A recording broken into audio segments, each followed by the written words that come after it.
Hello friends, स्वागत है आपका एक बार फिर से आपके अपने लीगल चैनल सोच पर प्रहार में।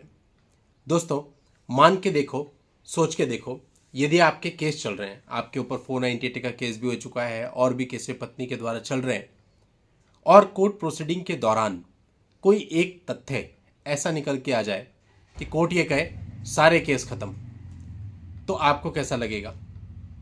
आप खुशी से पागल हो जाओगे, क्योंकि इतने सारे केसेस को खत्म करने के लिए आदमी ना जाने क्या क्या करने को रेडी होता है।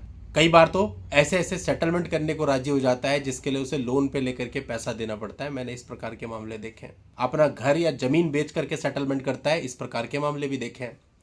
ऐसे में ही विदाउट एनी मनी यदि कोर्ट कह दे कि सारे केस खत्म, तो सोचिए, ऐसा ही एक जजमेंट आज मैं आपके सामने रखने वाला हूं, जो कि ऑनरेबल सुप्रीम कोर्ट का है, जहां पर डिसीजन पति के पक्ष में कुछ ऐसा ही आया। एक तथ्य कोर्ट की जानकारी में आ गया और उस तथ्य को पकड़ करके कोर्ट ने कहा सारे केस खत्म, कोई पैसा नहीं दिया गया, कुछ नहीं, और पति फ्री हो गया, सारे केस भी खत्म हो गए।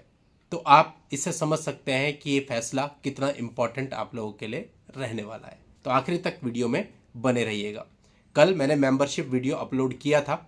जिन मेंबर्स ने वो वीडियो नहीं देखा वो आप देख लेना, और जो नए लोग मेंबरशिप ऑप्ट करना चाहते हैं उनके लिए ज्वाइन का बटन है, उस पर क्लिक करेंगे, मेंबरशिप के सारे ऑप्शन आ जाएंगे, आप अपने अकॉर्डिंग चूज कर सकते हैं। अब दोस्तों, ये एक मामला है जो कि ऑनरेबल सुप्रीम कोर्ट तक पहुंचा था। मामले में जो पति पत्नी थे दोनों ही कॉमर्शियल पायलट थे, दोनों के बीच का ये मामला था। पत्नी ने पति और उसके परिवार वालों पर दहेज का केस भी कर रखा था और दोनों पक्षकारों के बीच में तलाक की प्रक्रिया भी चल रही थी। अब ऑनरेबल सुप्रीम कोर्ट को यहाँ पर मामले को देखना था। दोस्तों, दोनों पक्षकारों ने अपनी मैरिज का रजिस्ट्रेशन भी करा रखा था और उनके पास मैरिज सर्टिफिकेट भी था। दोस्तों, जब ये मामला आया तो ऑनरेबल सुप्रीम कोर्ट ने यहाँ पे सबसे पहले ये निर्धारित करना चाहा कि दोनों के बीच में जो विवाह है वो वैध विवाह है भी या नहीं, क्योंकि कुछ तथ्य ऐसे निकल करके आ रहे थे जिससे डाउट था, जबकि उनका मैरिज रजिस्ट्रेशन का सर्टिफिकेट भी था। अब कोर्ट ने कहा कि जो हमारे यहाँ हिंदू विवाह अधिनियम में विवाह होता है वो केवल नाचने गाने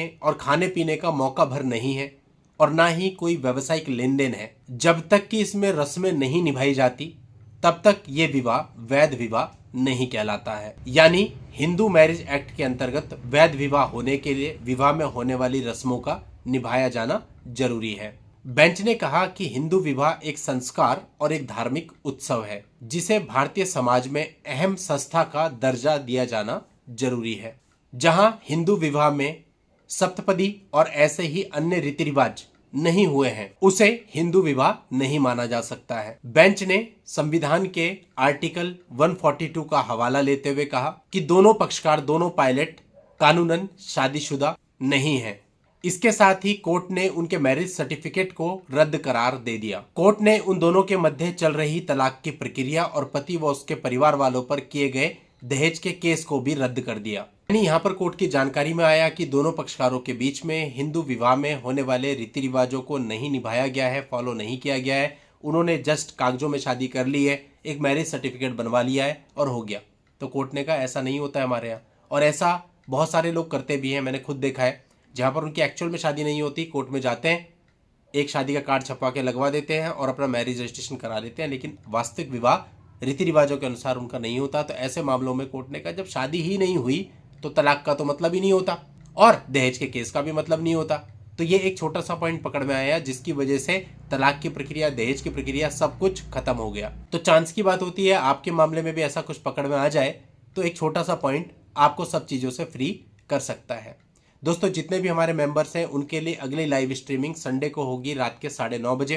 तो तैयार रहिएगा अपनी क्वेरीज के साथ, और इस मामले का जो जजमेंट है उसका लिंक आपको इस वीडियो के नीचे डिस्क्रिप्शन में मिल जाएगा। वहां जाके आप पूरे मामले को जान सकते हैं और परिस्थितियां सेम होने पर अपने मामलों में यूज करके लाभ भी उठा सकते हैं।